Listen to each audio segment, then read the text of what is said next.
দেশের স্বাধীনতা সার্বভৌমত্ব বিএনপির কাছেই নিরাপদ বলে মন্তব্য করেছেন দলটির ভারপ্রাপ্ত চেয়ারম্যান তারেক রহমান।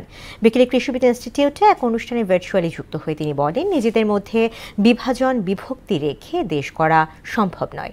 দুর্নীতি দমনে বিএনপি সবচেয়ে বড় ভূমিকা রেখেছে উল্লেখ করে ক্ষমতায় গেলে দুদককে স্বাধীনভাবে কাজ করতে দেওয়ার অঙ্গীকারও করেন তারেক রহমান। তানজিদ ভুঁইয়ার প্রতিবেদন।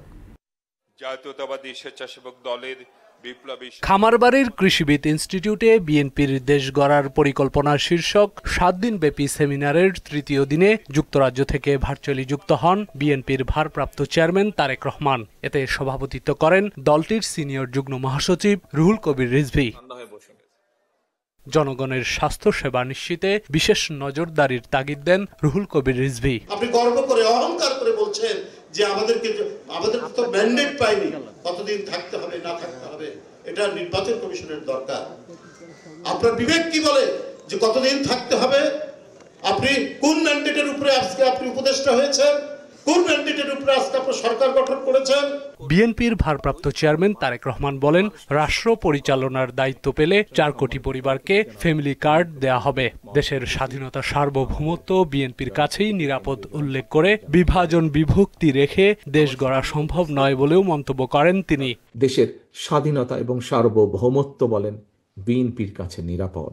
দেশের দুর্নীতির লাগাম টেনে ধরা বলেন এটিও বিএনপির ট্র্যাক রেকর্ড রয়েছে।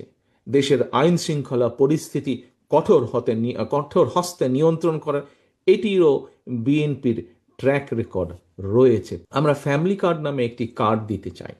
এটি আমরা শুরু করব যারা মোস্ট ডিপ্রাইভড পরিবারগুলো আছেন, সেই পরিবারের যে গৃহকর্ত্রী আছেন, যে নারী হেড আছেন অথবা মা আছেন অথবা স্ত্রী আছেন, তাকে দেওয়ার মাধ্যমে ধীরে ধীরে পাবে। ক্ষমতায় থাকলে বিএনপি দুর্নীতির লাগাম টেনেছে জানিয়ে আগামীতে আইন শৃঙ্খলা পরিস্থিতি নিয়ন্ত্রণে গুরুত্ব দেওয়ার কথা বলেন দলটির ভারপ্রাপ্ত চেয়ারম্যান। যে কোনো মূল্যে আমাদেরকে এনশিওর করতে হবে যে কঠোর হস্তে আমরা দেশের স্বার্থে, দেশের মানুষের স্বার্থে আমরা যে কোনো মূল্যে দুর্নীতির লাগাম টেনে ধরতে হবে এবং দেশের আইন শৃঙ্খলাকে আমাদের ঠিক রাখতে হবে। দেশকে এগিয়ে নেয়ার বিস্তারিত পরিকল্পনা কেবল বিএনপিরই আছে বলেও মন্তব্য করেন তারেক রহমান। ডিটেল প্ল্যানিং একমাত্র বিএনপির আছে, ডিটেল প্ল্যানিং আর কারো নেই।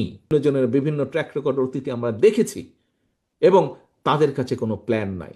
কথার ফুল জুড়ে দিয়ে রাষ্ট্র চলে না, কথার ফুল জুড়ে দিয়ে জনগণের পেটে খাবার আসে না। তানজিদ ভুঁইয়া, মোহনা সংবাদ, ঢাকা।